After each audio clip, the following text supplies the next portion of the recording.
نحمدہ ونصلی علی کریم اما بعد۔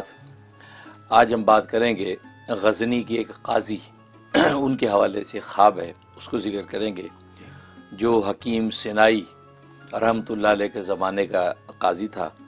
حکیم سینائی رحمۃ اللہ علیہ کے بارے میں آپ جانتے ہیں کہ علوم و معرفت اور ولایت و جو وہ منقبت کا بہت اونچا مقام اللہ نے ان کو عطا کیا تھا، خاص طور پہ شاعری میں بھی بہت ان کا مقام ہے، بلکہ لکھا ہے کہ اشعار کی دنیا کے اندر غزل کا آغاز انہوں نے ہی کیا، غزلیات انہی سے شروع ہوئیں، اور اس کے علاوہ جو ہے ادب کے اندر بہت اونچا مقام تھا۔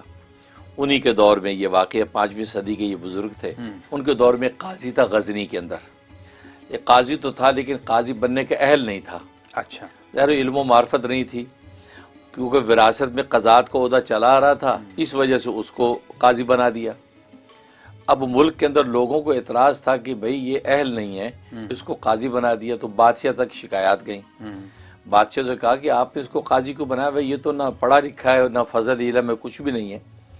کہا کہ اصل میں یہ پرانی وراثتاً چلا آ رہا ہے، ان کے بڑے باپ دادا سارے علم و فضل کے سرخیل تھے، تو اس وجہ سے یہ اس کو میں نے بنا دیا، اب مجھے بڑی حیا آتی ہے، میں اس کو کیسے اس کو ہٹاؤں گا۔ انہوں نے کہا نہیں جی نہیں، آپ کو ہٹانا پڑے گا کیونکہ یہ اس کا اہل نہیں ہے۔ تو بادشاہ نے سوچ بچار کے بعد ایک تدبیر نکالی، کہا کہ ایسا کرتا ہوں کہ اس کو میں جمعے کے خطبے کے لیے دعوت دیتا ہوں کہ آپ جمعے کا خطبہ دیں۔ ظاہر ہے کہ جہل و جڈ علم و فضل ہے نہیں، اب خطبہ دے نہیں سکے گا تو میں پھر کہوں گا دیکھیے جی مجبوری ہے، اب علم و فضل تو قضات کے لیے ضروری، وہ آپ کے پاس ہے، اس لیے آپ جو عہدے سے برطرف ہو جائیں، تو ایک جو ہے وہ سینسیبل بات بن جائے گی، کیونکہ بڑوں کا ظاہر ہے کہ وہ یہ صاحبزادہ ہے۔ تو بادشاہ نے بلایا، کہا قاضی صاحب یہ آنے والے جمعہ آپ نے پڑھانا ہے، جمعے کا خطبہ دینا ہے۔ اب قاضی صاحب کی تو پاؤں سے زمین نکل گئی، تو لیکن پھر شرما حضوری کے اندر کہا جی جی ٹھیک ہے، بس بہت اچھا، چلا گیا۔ اب گھر پہنچے تو پسینوں پسین، برا حال، گھر پہ کہا کیا ہوا؟ کہا کہ یہ ہو گیا۔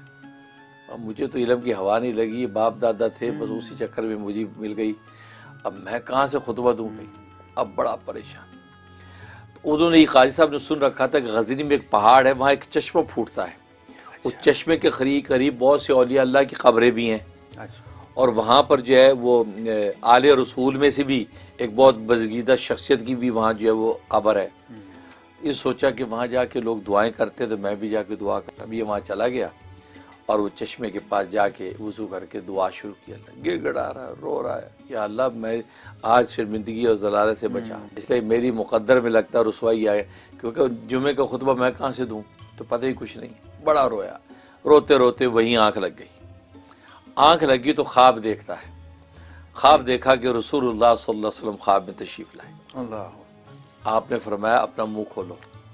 منہ کھولا، آپ نے اپنے منہ میں سے اشاری انگلی سے لعاب نکالا، اس کی زبان پہ یوں مل دیا، اللہ، کہا کہ جاؤ۔ اتنا کہا اس کی آنکھ کھل گئی۔ آنکھ جیسے کھلی ہے، سینہ علم و معرفت سے بھرا ہوا ہے، سبحان اللہ، سبحان وہ علم و معرفت معجزن ہو رہا ہے، سمندر علوم کے اور زندگی کے ہر پہلو پر علوم۔ بڑا خوش ہوا کہ یار یہ تو خدا کی بڑی نصرت ہو گئی۔ اس کے بعد جمعہ آ گیا، جمعے کے لیے خطبے پہ کھڑا کر دیا۔ اب پورا ملک جمع ہے، شہر سارا اکٹھا ہو گیا، خاص طور پر وہ لوگ اکٹھے ہو گئے جو اس کی خجالت کرتے کہ بھی آج اس کے ہوتا کیا ہے۔ اب وہ ممبر پہ کھڑا ہے اور اس نے خطبہ پڑھا۔ اب بڑے بڑے جو علماء بھی بلا رکھے تھے بادشاہ نے، خطبہ پڑھا اور انہوں نے جو علوم و معارف بیان کیے، حیران سب ایک دوسرے کو دیکھیں، ہکا بکا۔ پھر قرآن کی کچھ آیات تلاوت کی، ان کی تفسیر ایسی بیان کی کہ جناب ایک عام عالم تو اس تک پہنچ بھی نہیں سکتا تھا۔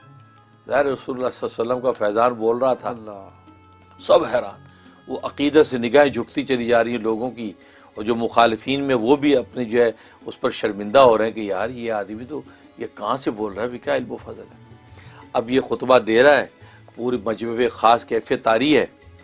تو اتنے میں یہ حکیم سینائی رحمۃ اللہ علیہ، یا وقت کے ولی تھے صاحب کشف، یہ پہاڑ کی کھوک میں رہا کرتے تھے، شہر میں نہیں رہتے تھے، یہ بھی وہاں پہنچے اور یہ خطبہ دے رہا تھا اور یہ وہاں آئے مجلس سے، اور اس کی طرف دیکھ کے جب شعر پڑھا فارسی میں، جس کا ترجمہ یہ تھا، اے وہ شخص کہ جس کے منہ میں رسول اللہ صلی اللہ علیہ وسلم نے لعاب دہن ڈالا ہے، اور وہ شخصیت ہے جس پہ نبوت ختم ہو گئی، اور تو وہ ہے کہ تجھ پر کلام ختم ہے۔ اللہ اکبر، اللہ اکبر۔ کیا کلام تو نے کیا، تجھ پہ کلام ختم ہے کہ رسول اللہ نے تیرے منہ میں لعاب ڈالا ہے، یہ کہا اور وہاں سے وہ چل دیے۔